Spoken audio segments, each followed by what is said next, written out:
Amada was a risless idiot who had never touched a woman because they're all fighting in a war. However, when he finally finds a girl who wants his sausage, invaders from another planet try to abduct her. So he reveals his angel powers to save her so she can let him pipe that kitty at night. Everything started when Amada met a cutie named Mikono, who was crying from the movie she watched. It was about a couple who were deeply in love, and since Amada was a big fan of the movie, Mikono grew interested in him. When she asked him out, he told her to wait while he finished his shift. However, when Mikono told him she'd wait for him, even if it would take eternity, it caused Amada to fall in love with her on the spot. But his feelings for her triggered his angelic abilities, so he was forced to dip to calm things down. Later, he got home and placed restraints on himself to prevent triggering his powers again. But when he saw his mother's old picture, he flashed back to a time when she abandoned him. He snapped back to reality when he recalled that Mikono was waiting for him, so he stormed out and took her on a date. While they were on a boat trip, he noted how dull the city had become thanks to the otherworldly beings called abductors, who had been raiding nonstop. He then told her about the movie, how it was a legend of a battle between mankind and shadow angels which occurred about 12,000 years ago. Mikono admitted she'd heard about the tale, but noticed how Amada's mood shifted when she mentioned an actress in the movie. She had no idea Amada's mom, Alicia, was the lead actress, so she changed the conversation and talked about a school that trained pilots to fight the abductors using high-tech robots called Aquaria. Amada told her there was no way he would be selected, and Mikono felt the same way about herself, excited that they were in the same shoes. However, her excitement got flushed down the toilet when an abductor named Kogora appeared and launched a full-scale attack on the city, mostly taking female hostages. Shocked, Amada scrambled to protect Mikono, but when they were ambushed, an Aquaria appeared to defend them. While the three pilots inside fought off enemy drones, Kogora blindsided them, and as a result, the higher-ups of the academy were forced to send in their female reinforcements, though it was considered taboo to have guys and girls fight together.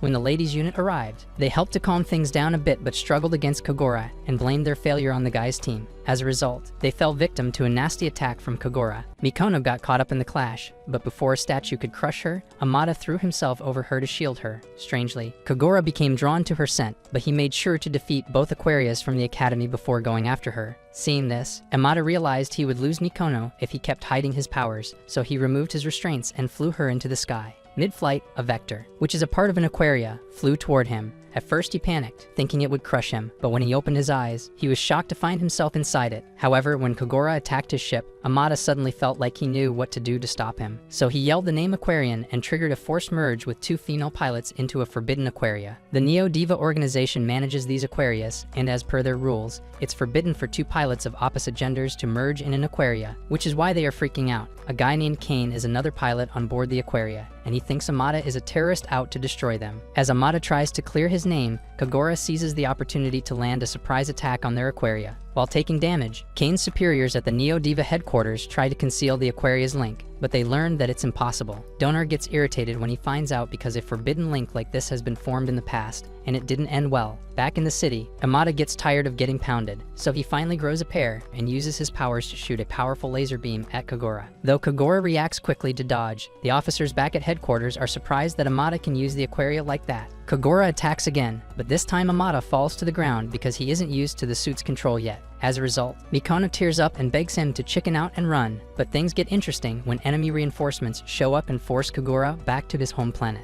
While Kogora is distracted, a pilot named Zessica shows Amada the controls of their Aquaria, so he'll be able to fight better with it. In mere seconds, he perfects a skill and uses it to destroy a pair of drones flying at them, leaving everyone shocked. After Kogora deals with the drones, he charges at Amada to get Mikono. Along the way, Mikono tears up because she can't stand what's going on. And that's when Kane sees a disturbing vision of Mikono getting married to Kogora. While his team is distracted by the vision, Kogora seizes the opportunity to restrain them with cuffs and proceeds to electrocute them. As they yell in pain, Kane blames Amada for everything that's going on, and Amada admits it because he wasn't supposed to show off his powers. Now that he's done it, Mikono is in danger, but when Mikono reminds him that he saved her, his resolve to protect her increases, and his powers along with it. With that, he gets rid of the cuffs and spears Kogora all the way to an asteroid in outer space. After recovering from the crash, Kogora tries to attack Amada's side again, but his superior, Izumo, gives him the middle finger and teleports him back to Atlair, their home planet. Later that day, Kane knocks Amada out for putting Mikono in danger, but while he lies asleep, he's grateful he met a girl like that.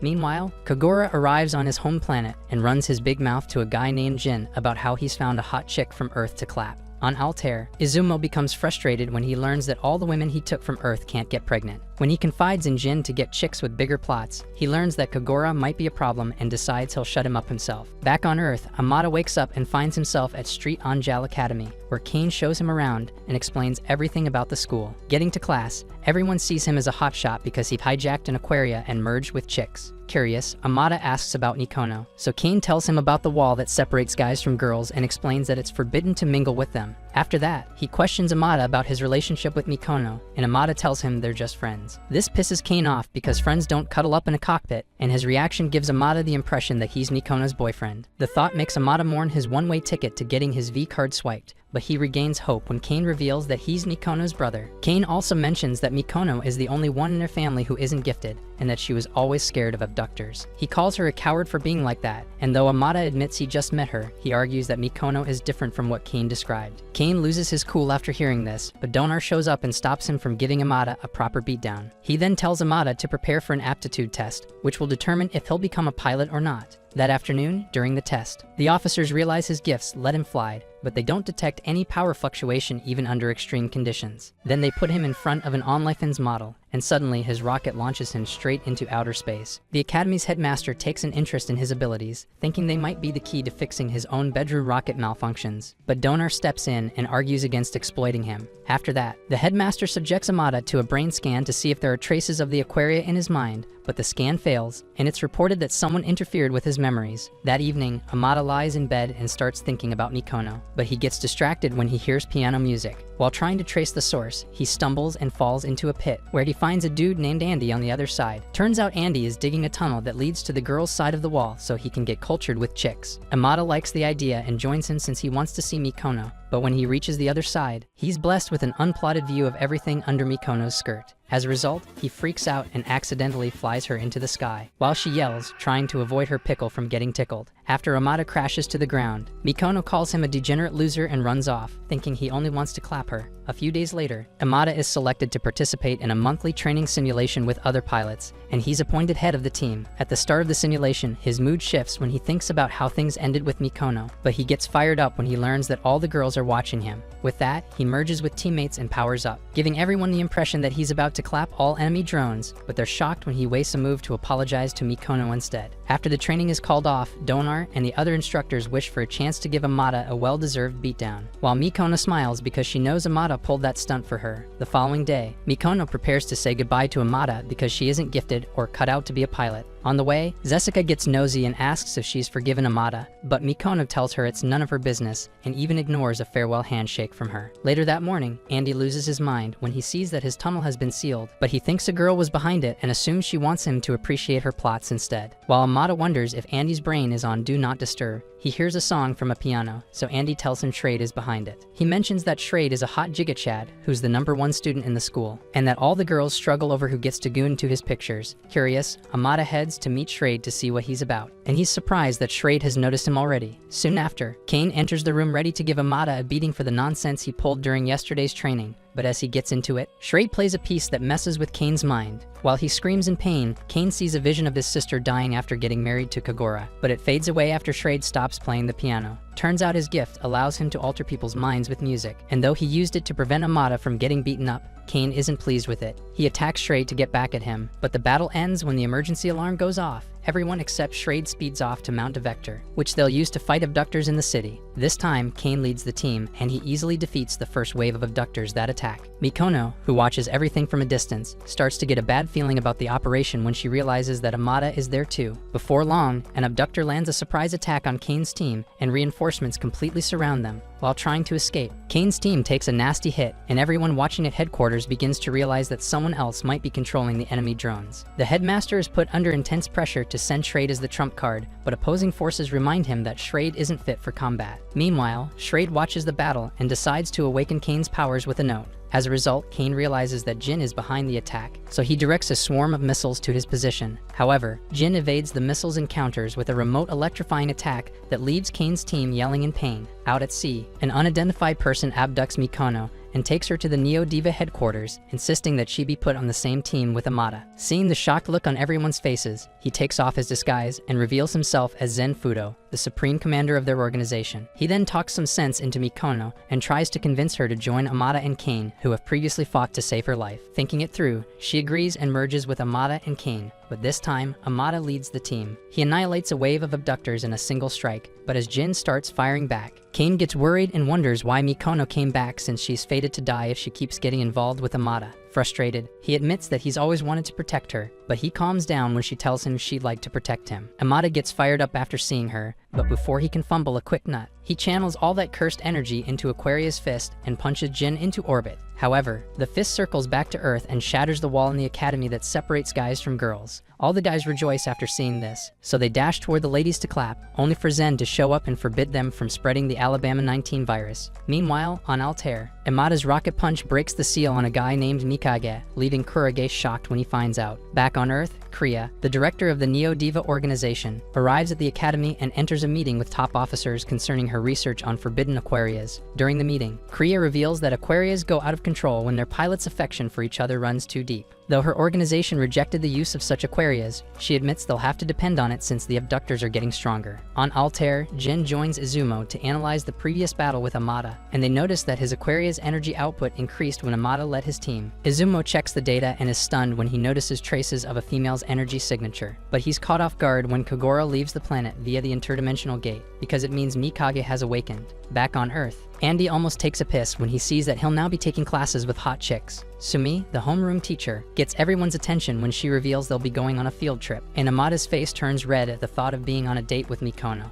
On the trip, everyone except Amada is handed armbands, and Andy gets electrocuted when he gets too excited after spotting nuclear milkers. A chick named Sazanka gets paired with Shrade and Kane, and while thinking she might get cultured by 2 gigachads, she ends up climaxing over their sus bromance and gets electrocuted on the spot. Later, when all the groups are sent out on romantic dates, Kriya notices most of them are getting zapped, and Sumi, who acts like she never gets piped, complains about the exercise. Kriya tells her it's necessary because they need to avoid the dangers of pilots being in love, to prevent what happened to Donor from repeating itself. Back then, Donor had a girl he loved, but their link malfunctioned mid-battle against abductors, and he lost her. The damaged link caused part of his body to be replaced, and now he's stuck being a joyless instructor who can't go into OnlyFans models anymore. Presently, Kriya wants a situation where pilots in love can fight right when they're about to reach their love threshold, so their forbidden Aquaria can unleash tremendous power. She explains that the armbands exist to prevent pilots from getting cultured, and Donar is on board because he wants to prevent what happened to him from happening to Amada. Now he watches from a rooftop and shoots Amada in the back whenever he gets too excited around Mikano. Later that afternoon, Sazanka sits on a date with Shrade and Kane and grows uncomfortable when they're served a drink in one glass. Shrade and Kane are forced to drink with a straw from the glass, and Sazanka times out after witnessing the beautiful sight. As the date progresses, the headmaster monitors Shrade's vitals and notes that he's stable, though Sumi reminds him that Shrade shouldn't be put in battle because of his terminal illness. In the city, Amada gets shot again because he was getting too excited around Mikono.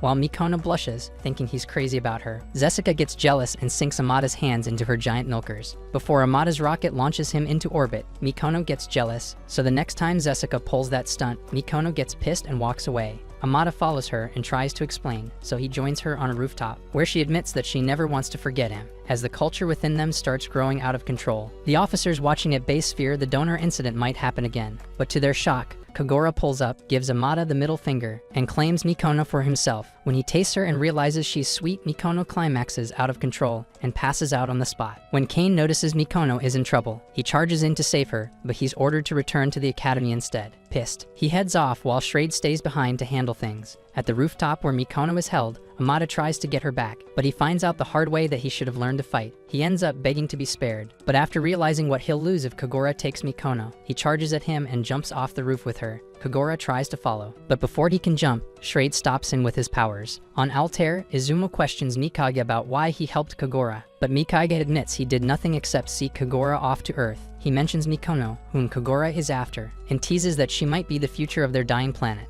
Afterward, Izuma returns to a chamber to visit his sleeping bride, Alicia, wishing she could wake up. Meanwhile, on Earth, Kagura grows tired of listening to Shrade's piece, so he jumps off the roof instead. While the pilots are transported back to base, Sazanka gets curious and asks why Shrade is always exempted from real battles. Donor answers by giving a brief history lesson on Shrade's past, explaining how he was talented with music since birth. One day, while he played a piece, he unknowingly influenced his parents to unalive themselves. Since then, he became a tool for silent death until Kriya found him and recruited him into her organization. During testing, they discovered that using an Aquaria would shorten his life because his body couldn't handle the strain of his powers. Meanwhile, Imada carries a sleepy Mikono to safety and notices when she mutters that she needs to apologize to Kagura, as he wonders what she means. The emergency alarm goes off in the city, signaling the presence of abductors. Kagura gets pissed when he notices vectors flying in, so he suits up to check if Mikono isn't any of them. While he's at it, Mikono regains consciousness, and Imada asks why she feels the need to apologize to Kagura. The trifling hoe tells him it's because she was scared when Kagura grabbed her, and she had a nostalgic feeling when he tasted her. Meanwhile, Kagura pinpoints Mikono's position, while Kane struggles to recover after crashing his vector into a building. Seeing his condition, Shrade offers to switch places with him, and insists on it when Kane reminds him he could die. Everyone is shocked when Shrade attacks Kagura with a vector, and as he joins the team, Zen orders Andy to switch places with Imada.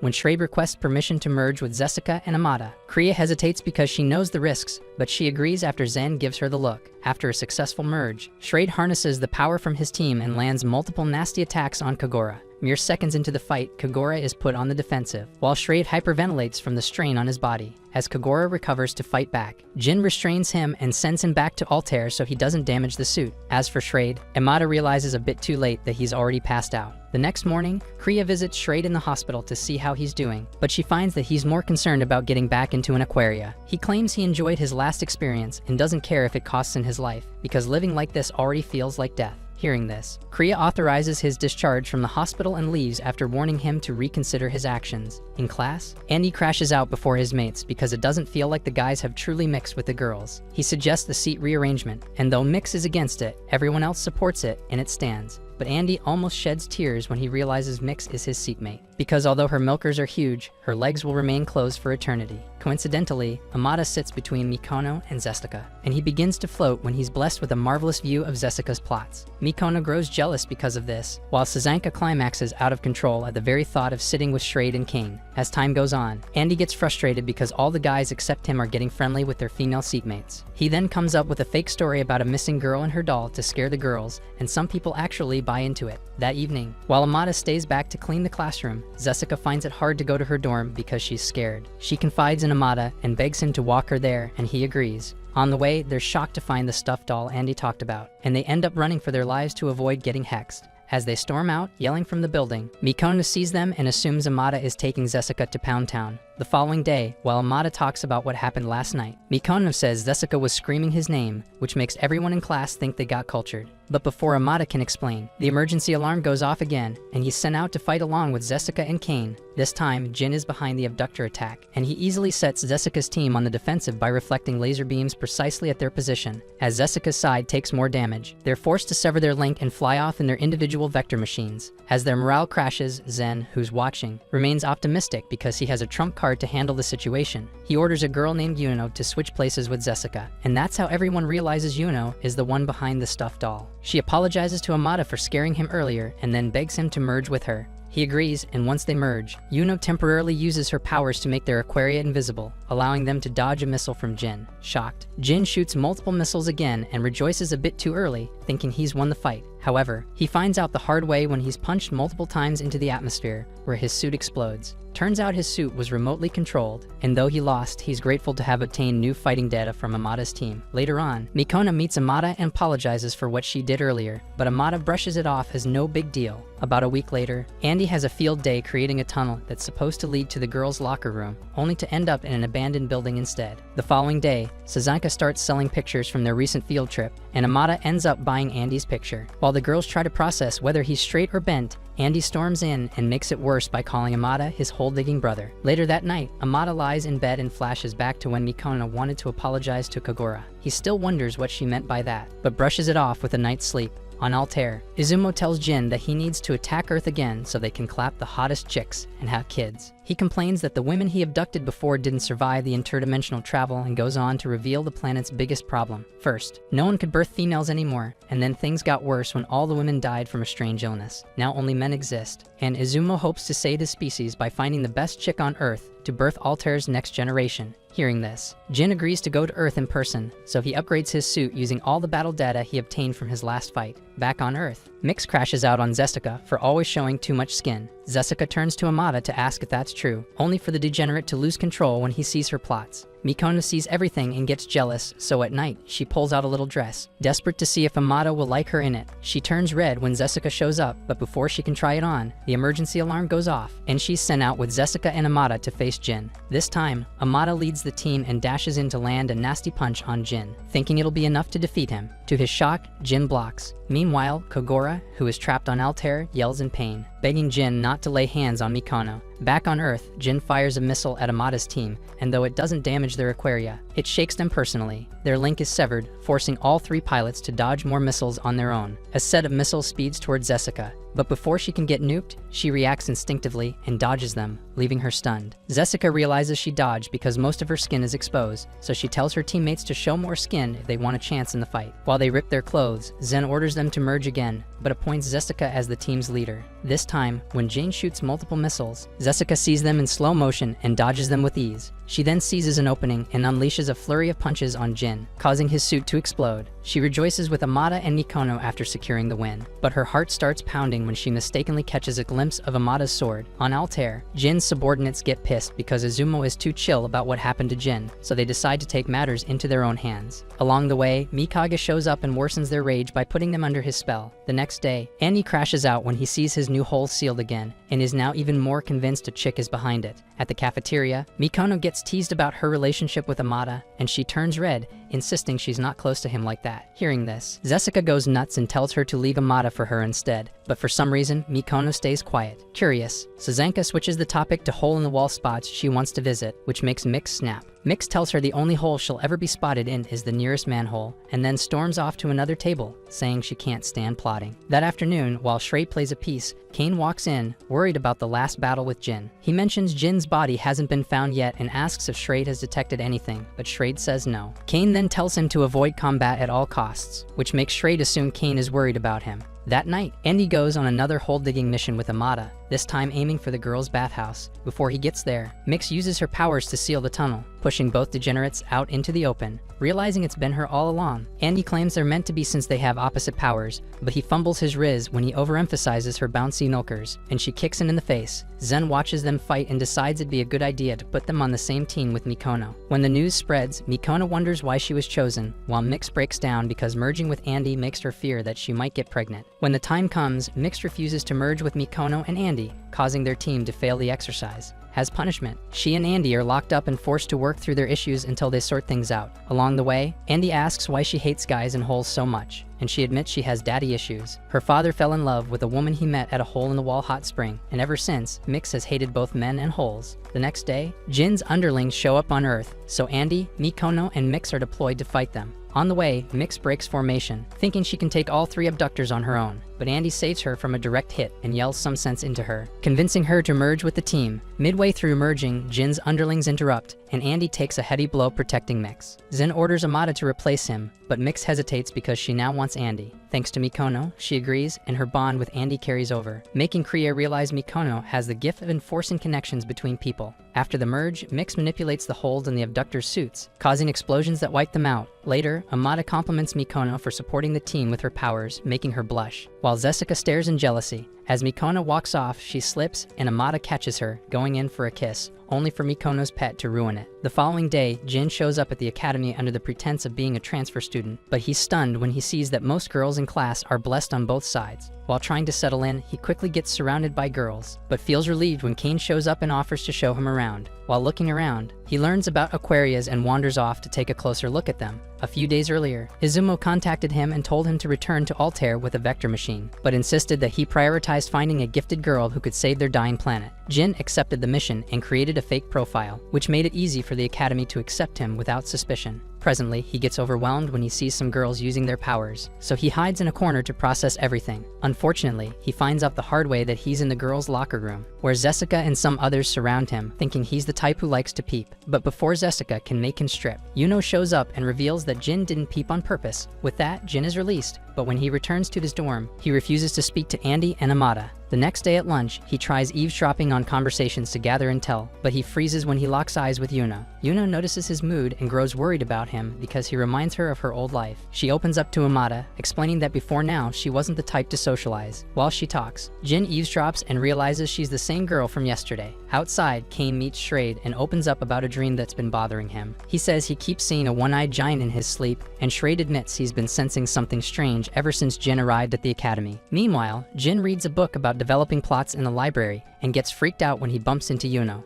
Yuno disappears because she's shy, but reappears when Jin speaks kindly to her. He admits he finds her gift convenient since it could help get rid of people, but Yuno disagrees, saying she prefers to use it to connect with others instead. She tears up recalling how lonely she used to be and runs off, leaving Jin shocked. As he walks away, he doesn't realize Kane is watching him. Back in his dorm, he casually reports his findings on the girls he's met so far. Izumo appreciates the intel, and from what he hears, he confirms the girls at the academy are suitable candidates to save Altair. He then orders Jin to bring him one he detests. That night, Andy somehow convinces Jin to join him on a trip to the girls' dorms, but Jin sneaks off and meets Yuno instead. Yuno becomes shy when she sees him, but Kane suddenly shows up and shoots at Jin when he tries to enter her room. Hearing the shots, Andy and Amada rush over, only to find Kane demanding that Jin reveal his true intentions. Though they try to stop Kane from firing another shot, they fail, and the blast heads straight for Yuno. To everyone's shock, including Jin's, he awakens his abilities and blocks the shot. On Altair, Izumo leaves his chambers and enters the cryo room where Alicia has remained asleep for years.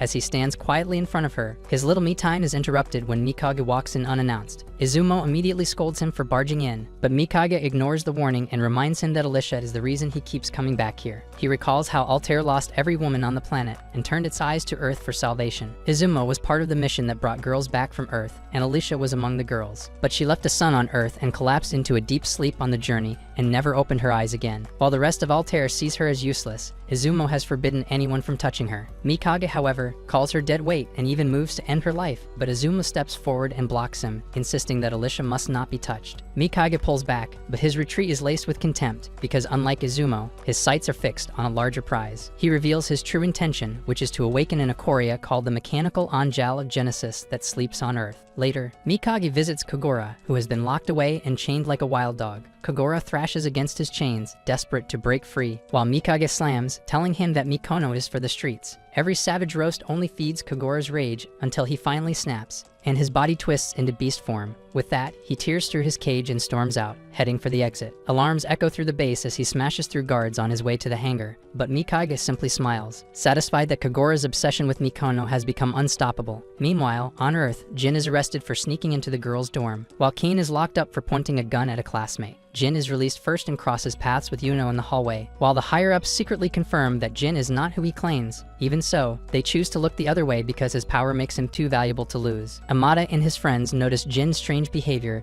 but don't see him as a threat. Jessica steals a sip from Amada's drink, which Andy immediately uses as an excuse to tease him about Mikono. He warns Amada that if he doesn't confess soon, someone else will clap her, but Amada insists that romance is forbidden. Regardless, Andy reminds him that Kagura is still out there, and waiting too long could cost him everything. Without wasting time, Amada takes Mikono to the riverside, asking what she sees for herself once the war is over. Though he sounds casual, deep down, he fears losing her. Back on Altair, Kagura steals a suit and tears through the city in a frenzy. Izumo orders the interdimensional gates closed, but Kagura's strength is far beyond what the soldiers can handle. Elsewhere, Jessica stares at herself in the mirror and wonders if Amada prefers Mikono because she's flat. Right then, she's struck by a sudden vision of Mikono getting married to Kagura and is left shocked after the vision fades. At the riverside, Amada looks at Mikono, and though he cannot yet tell her how much he wants to clap her, he wants to ask her about her plans after the war is over. Back on Altair, the military unleashes its full arsenal on Kagura, but he rises stronger and destroys everything in his path. As Izumo realizes he cannot stop him, Mikage secretly opens a way that allows Kagura to escape the planet. The following day, Jin is by himself, trying to eat his sausage, when two girls suddenly approach him, insisting on taking cute pictures with him. He tries to resist but ends up going along with it, and though he looks shy, the girls get exactly what they wanted. Elsewhere, Amada admits to Andy that he still hasn't been able to tell Mikono how he feels. Andy understands his struggle and suggests that he set up a special moment to bring them together. With the Academy's anniversary coming up, Andy hatches a plan to create an event, slipping Amada a letter that he can use as an invitation for Mikono. Later in class, Amada tosses the note over to Mikono. She catches it and reads the invitation, realizing it's for the boys' dorm. Jessica notices and teases Amada until he invites her too, which frustrates Andy because the whole point was to give him alone time with Mikono. That night, Andy begins preparing their room for the event, only for Jin to walk in. Seeing an opportunity, Andy tells him to join, thinking it might help Jin get more comfortable around girls. Not long after, Mikono and Jessica crawl through the secret tunnel toward the dorm, only to notice Yuno following them. She begs to come along, and the three make their way through together. Out in the yard, Kane talks to Shrade about his suspicions about Jin. Before they can finish, the girls climb out of the tunnel and bump straight into them. With no other choice, Shrade and Kane accompany them to Andy's room, where the whole group gathers. Andy tries to reassure the others that nothing inappropriate is happening, only that they want to relax together before the anniversary. Once inside, Jessica immediately snoops under Amada's bed, convinced that boys hide secret photos there. To everyone's surprise, she pulls out a picture of the actress Sylphie, who is revealed to be Alicia, Amada's mother. Jin freezes when he sees it, while the others recognize her from the popular film Skies of Aquaria. Later, Jin secretly tries to contact Altair, but when Yuno accidentally sees him, he panics and starts chasing.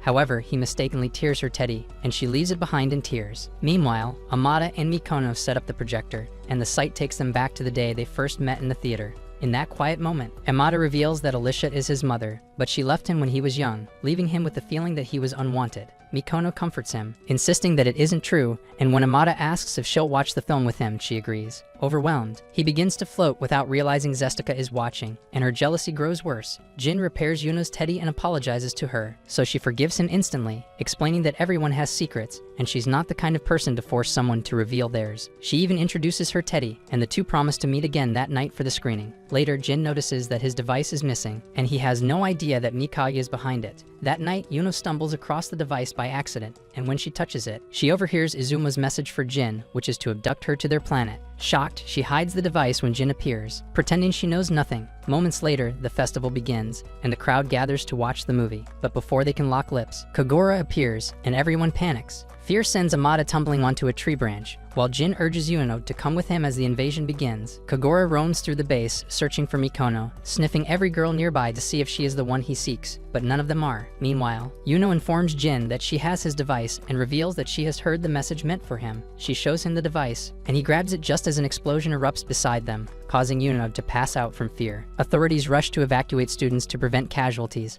but 20 students are still missing. Mikono, Amada, and Jessica reach the hangar, ready to launch with their vectors. They merge into an aquaria and pursue Kagura, who spots them and smiles, clearly pleased as he has been searching for Mikono. The trio is surprised when he addresses Mikono as Sylphie and quickly realizes that he's now overpowered. Meanwhile, Jin brings Yuno to the hangar. She wakes to see him preparing one of the vectors and tries to convince him to join them against Kagura, but he refuses, saying he has his own mission. As he activates the vector, the operation room receives an alert that one of the reserved vectors has been deployed, revealing Jin as the traitor. Kane is furious because he was right all along and rushes to stop Jin. Meanwhile, the battle outside intensifies as Amada's side notices that Kagura is being recharged through the interdimensional gate thanks to Mikage. Mikono's team then realizes that cutting off the gate is the only way to stop Kagura's energy supply. Suddenly, Mikage appears in the operations room, and both Zen and Donar recognize him immediately. Elsewhere, Yuno pleads with Jin not to betray their trust, but he remains focused on his mission, powering up the vector and preparing to leave. Mikage attacks the operations room, so Donar tries to protect Sumi but passes out, leaving Sumi, Kriya, and Zen to face Mikage.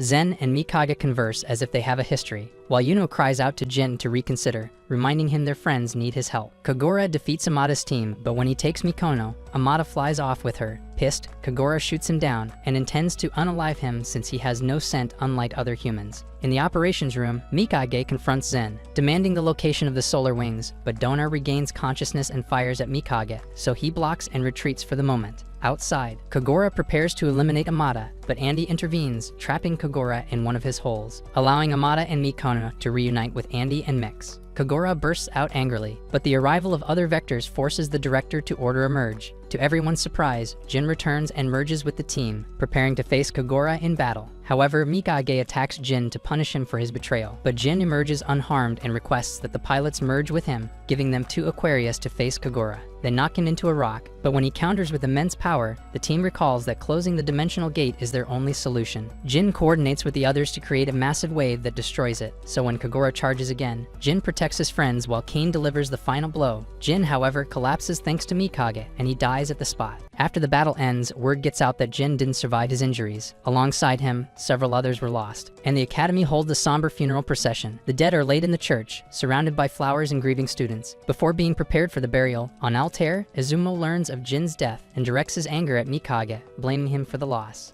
Mikage brushes it off, arguing that his actions were necessary to save their dying world, since Altair cannot continue without women. Izumo reluctantly accepts his reasoning, though he still begs Jin's forgiveness, even if he knows that forgiveness will never come. Back on Earth, grief hits hard as Yuno isolates herself in her room, unwilling to face anyone after losing Jin. Mikono grows worried, though the others decide to let her grieve in silence. It isn't until Zen approaches Mikono and warns that Yuno could destroy herself if she keeps shutting everyone out that Mikono decides to intervene. Bringing food to her room, she tries to comfort Yuno, who blames herself for not leaving with Jin, convinced that he might still be alive if she had followed him. Gently, Mikono convinces her to step outside, reminding her that paying respects to Jin is the least she can do for him. Meanwhile, Amada is packing away Jin's belongings when he notices the device and sees Sylphie's image appear. The sight leaves him unsettled as he wonders if his mother is somewhere on Altair, but he keeps the thought to himself as preparations continue for the burial.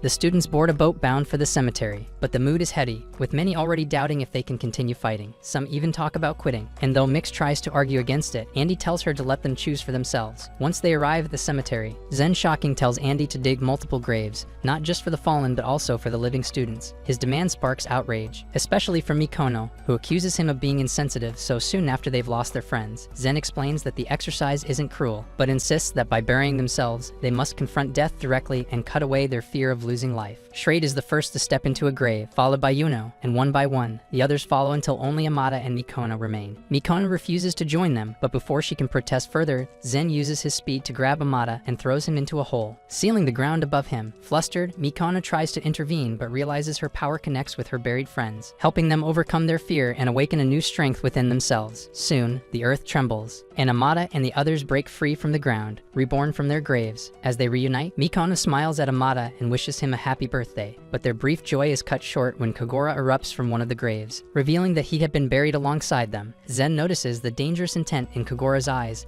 and quickly gets Kriya out of harm's way, leaving the students behind to face Kagura and test the strength they gained from their revival. Donor orders the girls to retreat since Kagura is after them, but he still draws his sword and rushes in. Kagura meets him with a blast of energy, shattering his sword and throwing him to the ground. Andy immediately joins the fight, creating a pit under Kagura's feet, and Mix seals it. But Kagura bursts out with ease. He grabs Mix, only to throw her aside when he realizes she isn't the one he wants. His eyes remain fixed on Mikono, who herself doesn't understand why he is obsessed with her, and Amada yells for his friends to get her out of there before Kagura closes in. 2 students pull Mikono away while Kane charges at Kagura, but he is swatted down just as easily as Donor. Amada throws himself into the fight next, only to be cut through by Kagura's raw power. The beastly warrior transforms and charges after the vehicle carrying Mikono, but Schrade intercepts him with sound waves sharp enough to bind his body. For a moment, Kagura is pinned, yet his will breaks through Schrade's melody, and he continues his pursuit. He soon catches the vehicle, uses his reversal power to force it backward, and smashes it into a tree. In an instant, Mikono is in his grasp, carried away to the top of a tower where he hides her. The search for Mikono begins immediately. Donor, Andy, Yuno, and Mix take to the skies in a helicopter, while the others spread across the ground. At the tower, Mikono wakes to Kagura's looming presence as he shields her from the helicopter light, covering her mouth to keep her silent. He tries to reach Mikage but receives no answer, unaware that Mikage is deliberately ignoring him.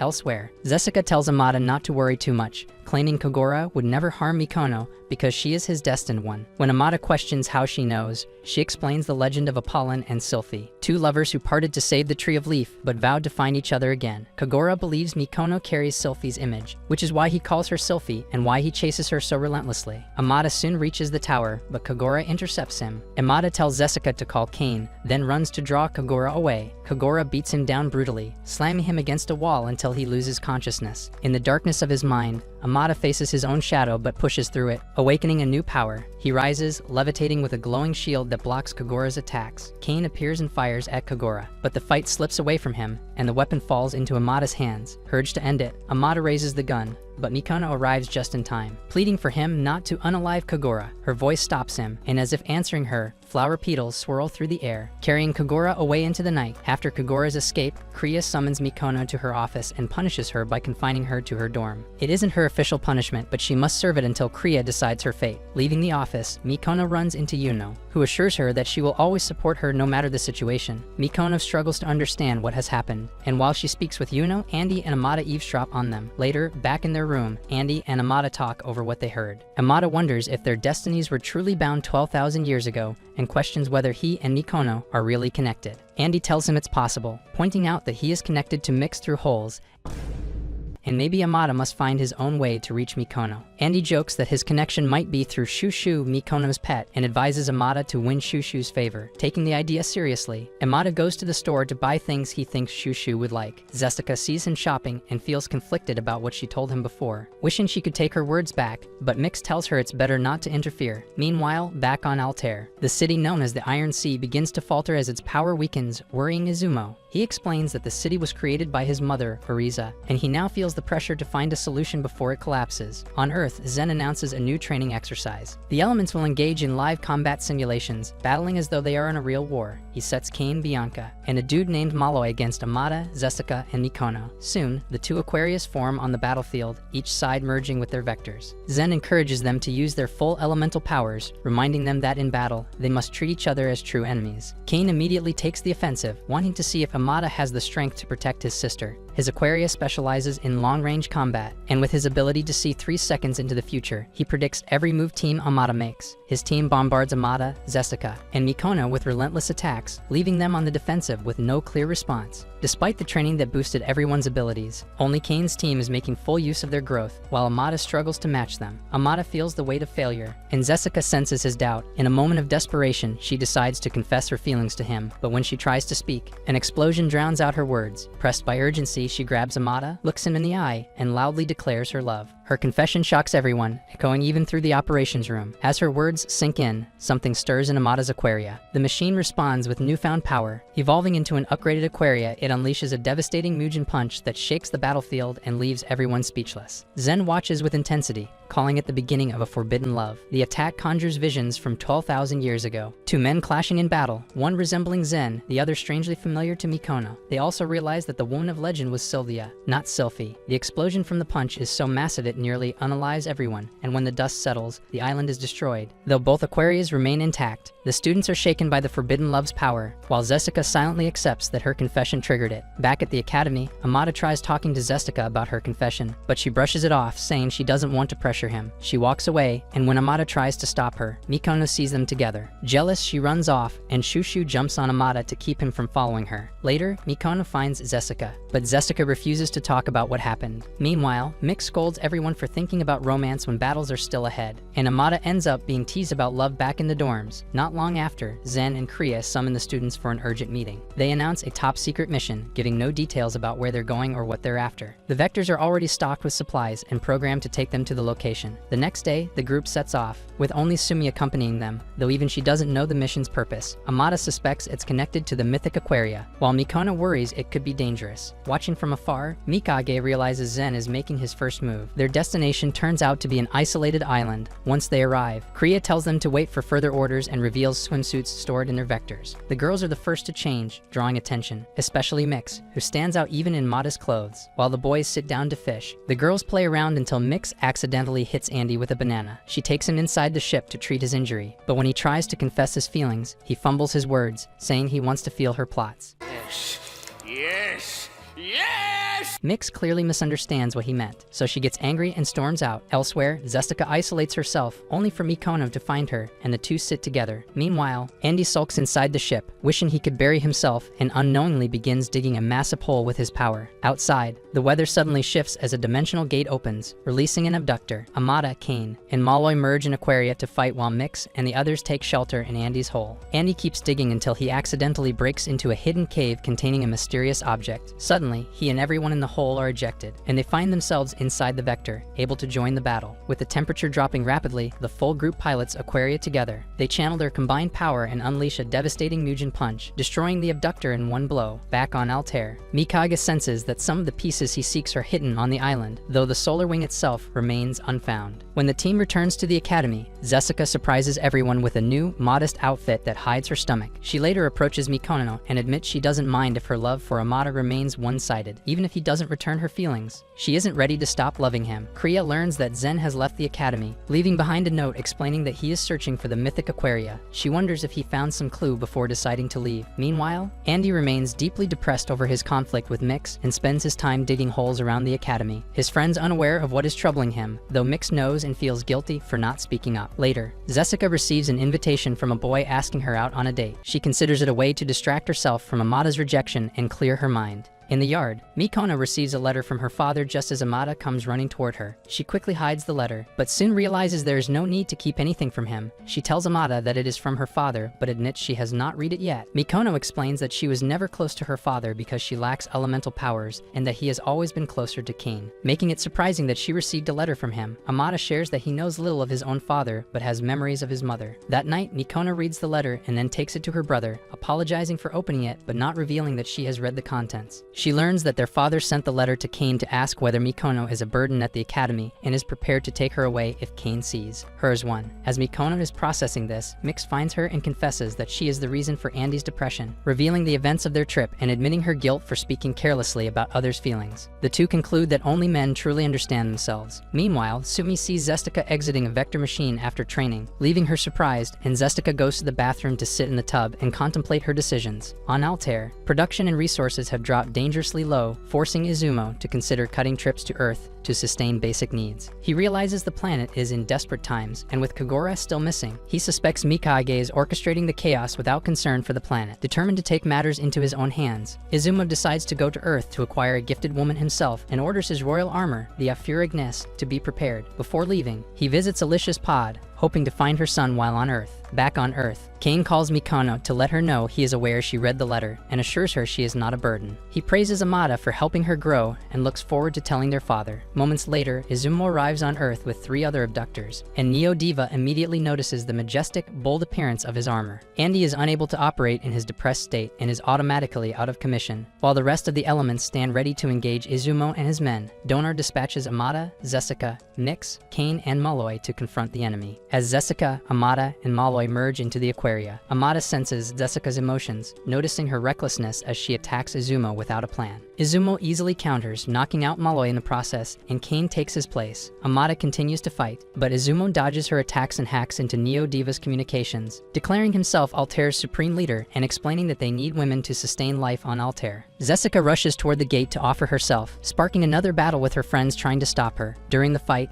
Amada transforms his vector, revealing to Izumo that he is Alicia's son, while an image of his mother appears above him. Izumo deduces that Mikage is behind the interference. As Mix tries to intervene, an abductor strikes her and she passes out, allowing Izumo and his team to abduct Mix instead of Jessica. Andy screams in pain as he watches the scene unfold. At the headquarters, Andy punches Amada because he didn't save Mix. Jessica, who knows why Amada is incapable, runs off, blaming herself. Meanwhile, Kriya and the head staff frantically scan for dimensional gates but can't find any. Donor gets worried as Zen is nowhere to be found in such a dire situation, but Kriya calms him down, assuring him that Zen is definitely working on a way to help them. After the brash exchange with Amada, Andy sulks inside a hole he dug and complains about how he never got to bury his face in Mix's milkers, concerned.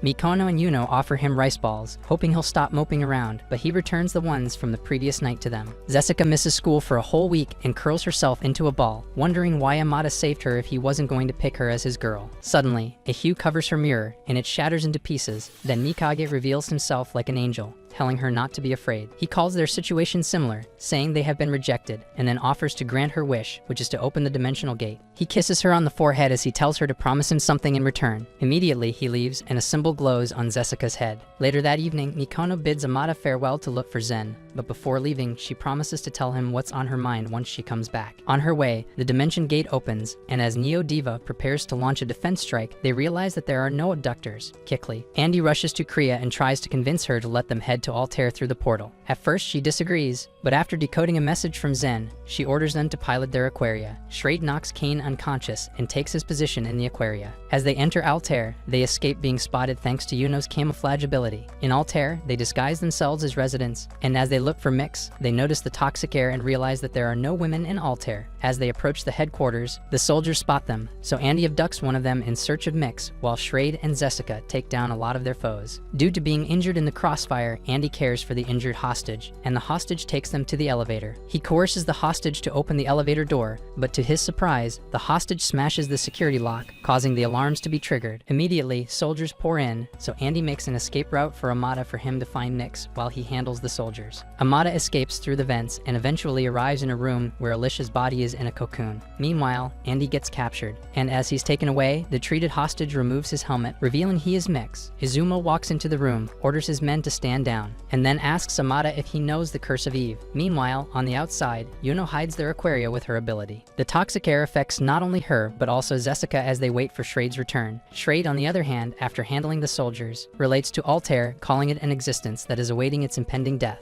As for Mikono, she goes to a nearby town looking for Zen, and after several attempts, she sees him standing by the shore. Surprised, she goes to him and learns that he's been alive for thousands of years, but then assures him that she's ready to play her part. Back on Altair, Izumo revealed that the dimension is cursed, and Jin was the last child born of their world, and that's why they've been abducting women. Annoyed, Amada leaps at Izumo, but he easily evades him like some baby mama's responsibility.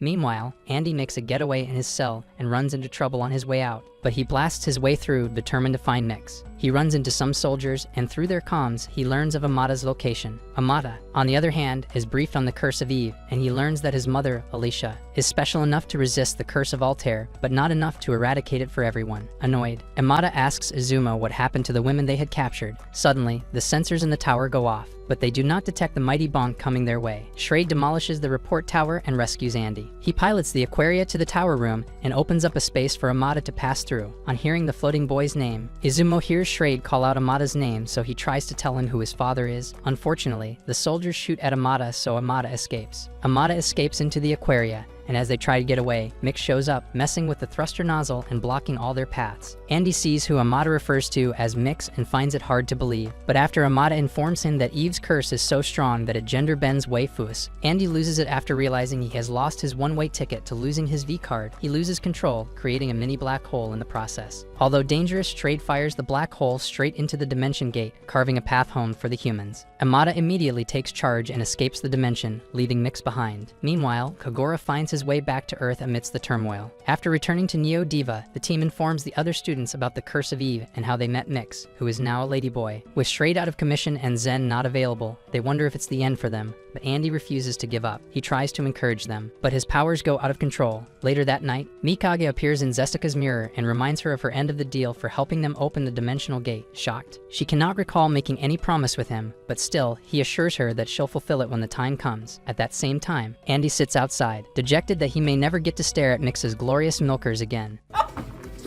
He sees Amada nearby and opens up to him that he may never be able to love Mix properly as a man if they manage to get her back. That night, Amada has a nightmare where he merges with Kagura and is referred to as Apollonius. To make things worse, Kagura overpowers his will and drags Mikono away in tears. Somewhere else, Zen tells Mikono the story of the beginning of creation, where the angels waged war against the humans. Amongst them was Apollonius, who fell in love with a human Celian and betrayed his people to side with her. He abandoned his wings and operated the mechanical angel to wage war against his kind. Zen ends the story and informs Mikono that history is going to repeat itself. Due to the nightmare, Amada flies on one of the Aquarias, going against Kriya's orders in search of Mikono. Mikage, on the other hand, watches as his plan comes to fruition. Noting that it's about time the second half of Apollonius wakes up, the next morning, Kane and Jessica are deployed to look for Amada. The aforementioned wanders around the town where he first met Mikono, and he's surprised to see the place has become a wasteland. Meanwhile, Zen takes Mikono into a cave, informing her that it's a place where darkness and light meet. As Amada searches around the town, he goes to his old room and is surprised to see multiple posters of Alicia. Still, in search of Mikono, he goes to the cinema. Coincidentally, Kagura walks around the town, noting he's been there before, but a very long time ago. While trying to find the meaning of his existence, he steps on a frame and sees an image of Alicia with baby Amada. Immediately, memories of Alicia calling him Amada flood his memories. Meanwhile, successfully traces Amada to the town, and as he searches for him, Jessica feels hurt that Amada could go that far for Mikono. She locates the cinema and Amada spots her there, mistaking her for Mikono. As she grasps for straws, wishing he'll give her attention, a dimensional creature shows up. It chases after them, and in the process, Jessica gets trapped. Amada desperately tries to get her out, but she accepts her fate and kisses him. He flies into the air, and Kane finally locates him. To Kane's surprise, Shrade and Suzanka show up, and together they fuse into an Aquaria and battle the abductor. Amada, on the other hand, runs into Kagura, and they confirm they are each other's half. As Shrade fends off Mikage's puppet machine, he faces the damage in real time due to not putting on armor, but as a result, he's able to sync with the Amada better than before. Meanwhile, Kagura calls Amada a wimp, reminding him that they were once one before Alicia got raptured. Kagura then explains how Mikage took him in when he got to Altair, and the only thing he currently cares about is Mikono. Annoyed, Amada tries to fight Kagura, but he gets smacked and mollyhopped like a ragdoll. The girl they're fighting for powerlessly watches them, hoping they'll stop, and to her surprise, Solar Wing awakens. The mechanical Angel carries her out of the cave and into the open. Upon spotting Mikono, the boys intensify their fight, and the mythical Aquarian releases global pulses. Zen arrives at Neo Diva headquarters and warns the staff not to interfere in a lover's quarrel. Meanwhile, Kagura continues his one-sided beatdown, and watching Mikono beg him to stop only increases his urge to take her down. Jessica wakes up in the afterlife, but Mikage sends her back to Earth, reminding her she hasn't fulfilled her promise. She returns to consciousness just in time to see Kagura pushing Amada into a wall. Thankfully, Amada's Angel wings sprout, and he uses them to attack Kagura. However, Mikono gets knocked away by Aquarian's impact. Amada quickly saves her, and at the same time, Shrade is substituted due to his failing health. As Amada tries to flee, Kagura stops him, and in the process, the mythical Aquarian awakens. Mikage's machine puppet kicks Neo Diva's Aquarian off and clings to the mythical Aquarian. Kagura seizes the distraction to kick Amada away and escape with Mikono through the dimensional gate. Back at headquarters, Shrade pleads with Kriya to let him fight, even if it costs his life. Seeing his determination, she agrees. Amada and Jessica join him in pursuing Mikage and Kagura. In the dimensional gate, they fuse into Aquarian and fight Mikage's puppet machine. Shrade slices it in two, but it detaches and explodes on the Aquarian, forcefully pushing them back. On Earth, multiple natural disasters occur after the mythical Aquarian reaches Altair, but Zen reassures his crew not to give up hope, reminding them that only the Chosen One can awaken the mythical Aquarian. Back on Altair, Izumo eagerly waits for Mikono's arrival, believing she's the true Eve who will save their dimension, as the Aquarian struggles in the dimensional gate. Mikage's words echo in Jessica's ears, telling her that it's time to fulfill her promise. Stuck in the dimensional rift, the trio struggles to fly through the distortion, but Shrade tells them they'll need to merge. Despite his bloodied state, he says he can read the musical scale of the dimensional flow to guide them out.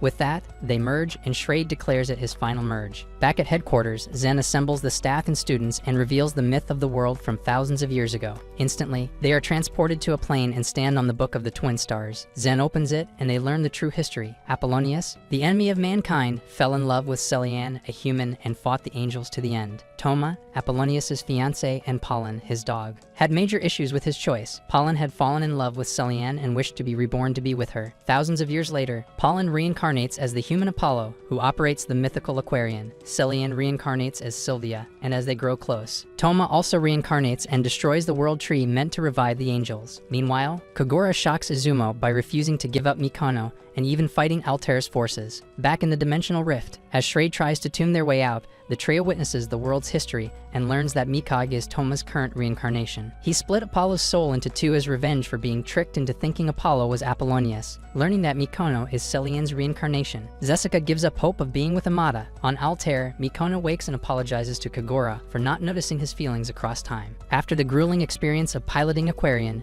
Schrade uses his blood to produce a staff notation. He manifests a piano and plays the rhythm of his life, noting that it's the first time he's played for someone else. As he loses blood, the portal opens and he flashes back to his past as he plays his requiem and fires Amata and Zestica out of the portal. His final wish is for his song to reach his friends. Back at headquarters, Kane finds himself crying and Kriya relates to his sadness. Suddenly, piano notes appear in blood in the Book of the Twin Stars, signaling that Schrade is no more. Elsewhere, Zestica crashes into Altair. Frantically searching for Amata, the seal on her forehead lights up and Mikage appears, kissing her and transferring his consciousness into her, taking full control of her body. During this time, Kagura tries to protect Mikono from Altair's forces, refusing to release her to Izumo. To his surprise, Zestica appears and urges him to call for the mythical Aquarian. At her shout, Solar Aquarian manifests, and the trio begins piloting it. At headquarters, the staff worry about how to reach Altair and retrieve Aquarian. Andy offers to open a dimension using his black hole powers, and Kriya permits him. On Altair, Izumo orders his soldiers to take down Kagura, but Kagura uses the Solar Aquarian to eliminate all the pawns. Determined, Izumo fights him, demanding to know why Kagura is so obsessed with Mikono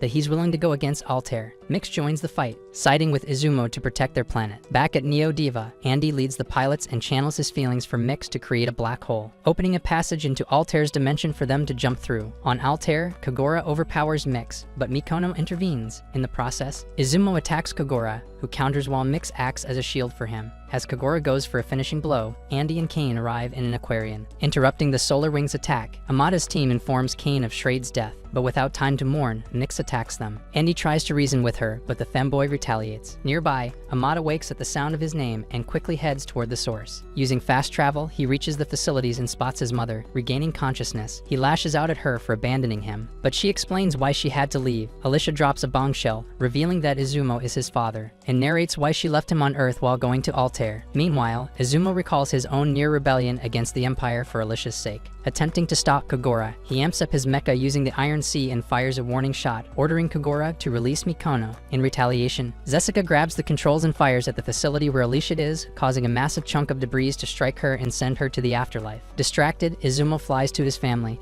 but Kagura's Mugen Punch gravely injures him. In retaliation, Izumo fires his beam cannon at them. Moments later, Amata reaches Izumo and tells him he has spoken with Alicia. Izumo asks to be taken to her. As Amata helps him up, Izumo notices plants blooming and female butterflies breeding. He realizes the Iron Sea he used to power Altair is the source of their curse. Shocked, he falls to the ground, questioning if his life has been meaningless. Suddenly, Alicia's soul appears, reassuring Izumo that his life isn't meaningless. She pulls out his soul and reminds him that he brought Amata into the world, who will connect the two worlds. Alicia hugs Amata, calling him the proof of their love, and advises him to cherish the person he treasures most. With that, she departs with Izumo. Dejected, Amata gets into his Aquaria as he blames Kagura for taking away his parents. Meanwhile, Kagura looks around for Mikono after being knocked out by Izumo's beam. Suddenly, he sees the Grim Reaper right behind him, and is shocked to see his wimpy half blaming him for Izumo's death. Amata then tells him that Izumo is their dad. He chases after Kagura and makes an incomplete mechanical angel with his aircraft before using it to smack Kagura away. Having witnessed the transformation, Kagura also transforms his Aquaria into an incomplete Aquarian and fights back. In the process, they open a wormhole which pulls Altair, sending it towards Earth. Meanwhile, Andy continues his fight with Mix, and after several attempts to open up a hole in Mix's Aquaria, he pins the mecha down and gets into the cockpit. He then tells Mix to follow him, and Mix wonders why Andy is obsessed with him. Suddenly, annoying memories flash into his mind,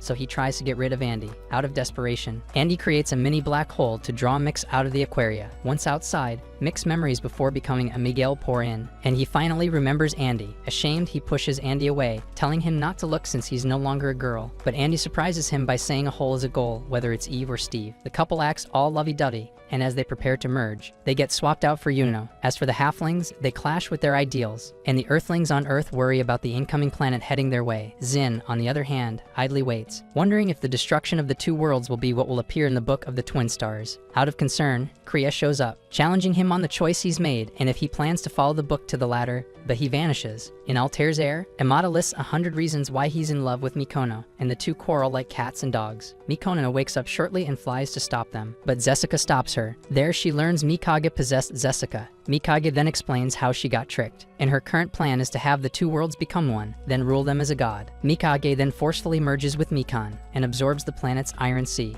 Amada then charges at it, and his comrades merge with him to form an Aquarian. Unfortunately, Mikage easily stops them. He then hums a song that causes Kagura to pass out. Concerned, Amada rushes to check on him, but when he sees Mikage merging some more, he charges at him, only to discover that Mikage has formed the first-of-a-kind Dark Aquarian. Amada tries to knock Mikage out with a Mugen Punch, but the laws of physics break down as his fist nears the Dark Aquarian. Mikage responds by showing Amada the power of a god, using multiple hands to grab Amada's Aquarian before electrocuting it. Meanwhile, Kagura wakes up on a staircase and tries desperately to reach Mikono, who is tied up. But no matter how hard he runs, he cannot reach her. Eventually, he collapses and sees a powerless Jessica begging him to end her life. Reluctantly, he chokes her, which for a brief moment allows Amada's Aquarian to escape Mikage's wrath. At the last moment, Kagura changes his mind, unwilling to sacrifice her life for Mikage. Mikage responds by removing form from his appearance, causing both Kagura and Zestica to lose their footing. He then activates the solar wings, declaring that only he and Mikono are necessary. With a single attack,